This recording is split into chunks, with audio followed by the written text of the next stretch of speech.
Welcome to the All Out Leadership Podcast, hosted by Pastor Eric Lawson, where each episode is uniquely designed to help you live all out by bringing you practical leadership from a biblical perspective delivered in 10 minutes or less. So whether you're a business leader, serving in ministry, or simply looking to grow in your leadership, this podcast is for you. Before we dive into this week's topic, make sure to subscribe to the podcast and download the show notes at ericlawson.com/podcast. And while you're at it, feel free to share the content on social media. Now, let's join Pastor Eric for this week's conversation. Welcome to another edition of the All Out Leadership Podcast. We're going to go ahead and take a break on leadership from the life of David.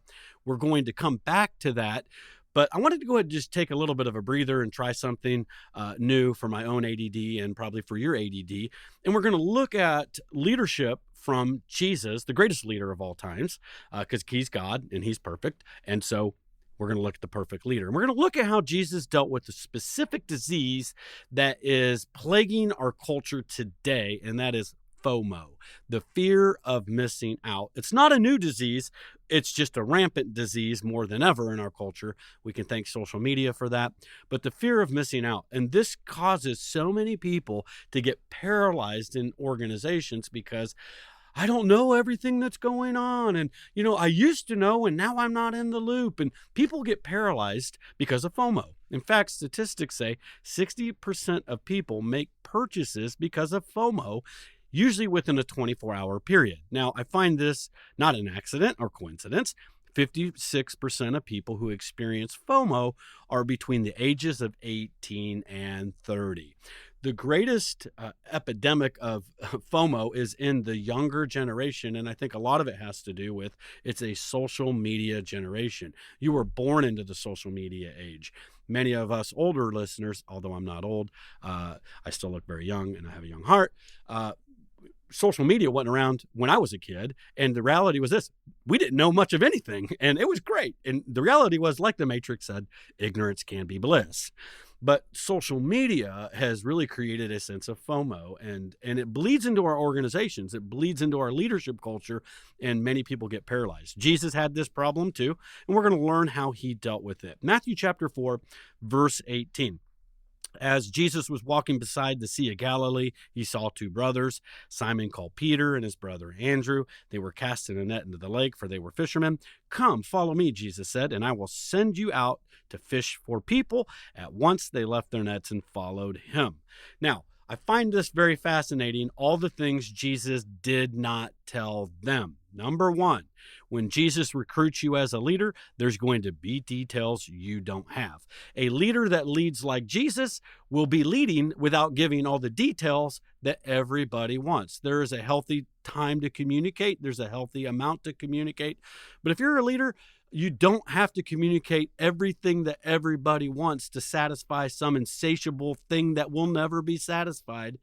And as leaders, we often get bogged down because we're allowing FOMO to dictate our schedules. We're allowing FOMO to dictate how we lead our organizations. Again, there's appropriate communication. There's the right time, the right channels. But Jesus was perfect, and he didn't give everybody everything that they wanted. In fact, let's go ahead and look at everything Jesus pretty much left out of his recruiting pitch, all right? There was a big storm in the Sea of Galilee that threatened to drown him. He left that out of the whole pitch there. By the way, Peter, I'm going to say to you, "Get thee behind me, Satan. I'm going to rebuke you a bunch of times. You're going to deny me, and you're going to chop some guy's ear off. And you know what? You're going to die on a cross upside down. Come follow me." He didn't talk about salary reviews. He didn't talk about benefit packages. He didn't talk about performance reviews, 360s, health insurance benefits, nothing. He just goes, "Hey, we're going to catch people. Let's go." I mean, try to recruit somebody for a job in today's world with that. Like, my gosh, number one, everybody coming in at 21 years old wants the salary of the people that are 40 years old, and they haven't even worked a day in their life. Because I read a magazine and I got a blog living in my mom's basement, I should be making $100,000 a year. Hey, suck it up, get over it, get to reality. That's not how life works, man. Or I know this, you've never led a company, never led a business. Okay, I'm obviously ranting here. Pent up frustration, but every CEO out there is going, "Pastor, amen, that is so good. Thank you. Preach it, bring it." If you're the person I just offended, suck it up, get over it, because you wouldn't have liked Jesus' leadership as well. All right. Okay. So let me just put this into some practical terms, how we even deal with this as a church, because a lot of times when you're a smaller organization, when I had 15 staff, every staff member knew what was going on. Every staff member knew what we were doing. Then you go to 30 staff and it's like, hey, not everybody knows everything. We're at 50 plus staff. Not everybody knows everything.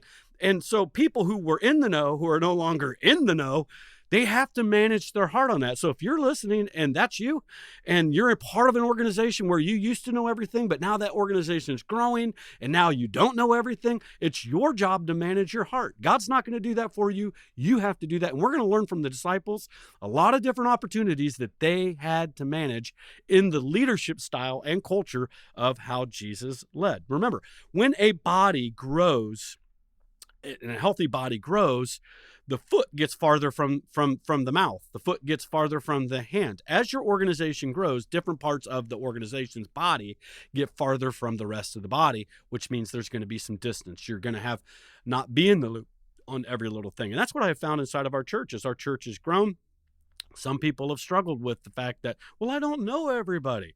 80% of churches in the United States are 75 people or less. There's 400,000 churches in the United States, 75 or less in attendance. 80% of them are that. Why?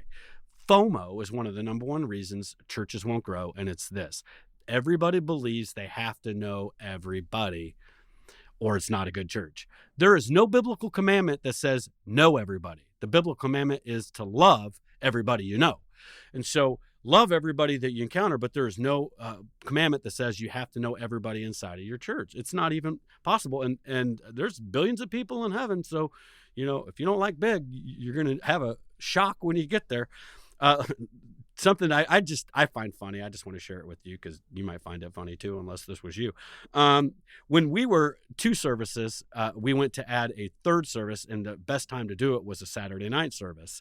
I had a family come up to me and go, Pastor, we're leaving the church. And I go, well, why would you be leaving the church? I mean, is there something wrong with my preaching? Oh, no, the preaching's great. I mean, like, are you not getting spiritually fed? Oh, it's so good. We get fed, Pastor. You're teaching the Bible. I go, well, why? Did we hurt you? Did we disappoint you? Oh, no, it's great. I go, why are you leaving? Well, because you're adding Saturday night service, we won't get to know everybody. And so we're leaving. They literally left because we added a service. Like, okay. And I just let them go. I'm not going to chase that. Some things you just can't fix. And Jesus didn't chase some people either. Mark chapter 7, verse 15. Jesus again called the crowd to him and said, listen to me, everyone and understand this. Nothing outside a person can defile them by going into them. Rather, it's what comes out of a person that defiles them. And after he had left the crowd and entered the house, his disciples asked him about this parable. There are going to be some things that your leader says that you won't understand. There were a lot of things inside of Jesus's teachings that the crowd at that time did not understand. Jesus one time says, unless you eat my flesh and drink my blood, you have no part of me. 5,000 people left. And what's interesting, Jesus didn't go, hang on, guys, hang on. Let me clarify. Let me give an addendum to the memo. I'm talking about communion, the holy sacrament of communion. You're going to love this. Catholics are going to love this for years to come. Just that's what I was talking about. He didn't even clarify. He let the 5,000 people walk away. Then he turned to the rest of the guys and go, hey, how about you? You want to go too? Peter? Come on. Like, he didn't even clarify it.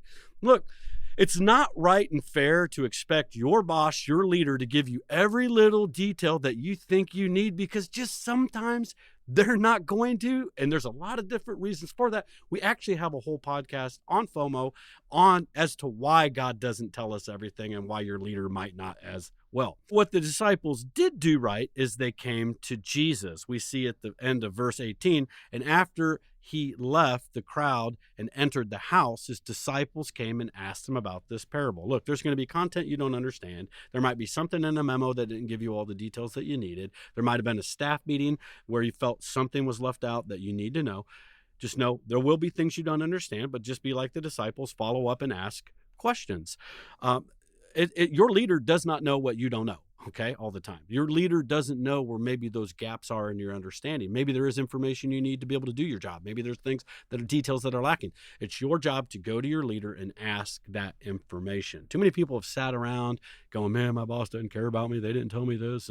And Satan will use those little things to plant seeds of discord and seeds of doubt. And I've seen people literally just get bittered and poisoned because it was something as simple as they didn't go ask questions and get clarity. Instead, they just got frustrated and bitter, and they ultimately were unsalvageable.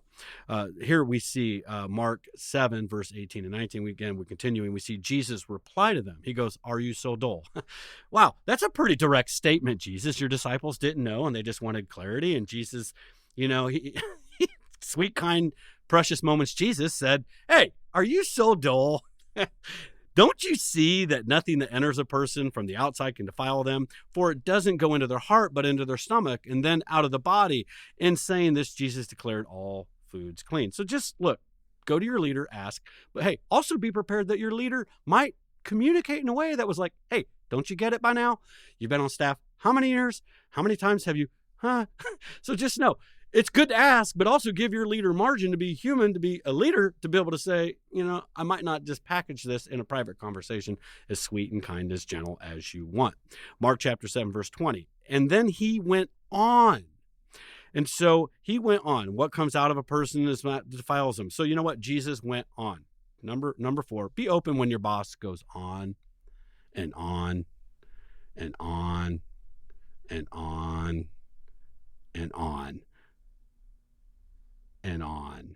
Why? Because there's just going to be times your boss, like Jesus, will continue to go on and give you more than you asked for. Now, don't let that be a hindrance to you asking, but just be prepared. Your leader might go on and on about certain things. So here's the right response. If your leader goes on and on about something, or they keep going on and on about the same thing, ask yourself why. Why does my leader feel the need to keep bringing this up? Why do they feel the need to keep talking about this? Let me just go ahead and dispel a myth that you might have. Your leader's not going on and on because they love to hear themselves talk. No, they have way more important things to do than go on and on. They have other meetings to go on and on at. They have other problems to solve. The reason they're going on and on and on and on and on is because they feel you haven't yet gotten it. So here's the best way to stop your leader and help your leader be at ease to feel that they don't have to keep going on and on. It's called active listening. So when your leader shares with you, what they're really looking for is, did you get it? So here's how you help them. You know what, boss? So-and-so, here's what I think I hear you saying. Then repeat what you think they're trying to get across, what you think that they're saying, and then just go, did I get that? I have one of my executive staff members. They've really perfected this. They didn't used to do it, but now they've just learned, because I go on and on and on. They've learned how to, I'll be in halfway through something, correcting something. They'll go, okay, now, Pastor, what I think I hear you saying is, they'll get up on the whiteboard, they'll draw it out because they know I'm visual. They'll spell it out, and I'll go, yeah, that's exactly what I was saying. And you know what? Conversation's over. We move on after about another minute or two. All right, we look forward to seeing you next week as we continue leadership lessons from Jesus on dealing with the disease of FOMO. Thank you for joining us on the All Out Leadership Podcast. We hope you gained new biblical insight that challenged you to grow in your leadership. If you've enjoyed this week's episode, we would love your help in getting the content out farther. You can help by subscribing to the podcast at ericlawson.com/podcast and telling others about it. Next week, Pastor Eric will be back with another episode. So until then, we hope you have a great week being an all-out leader.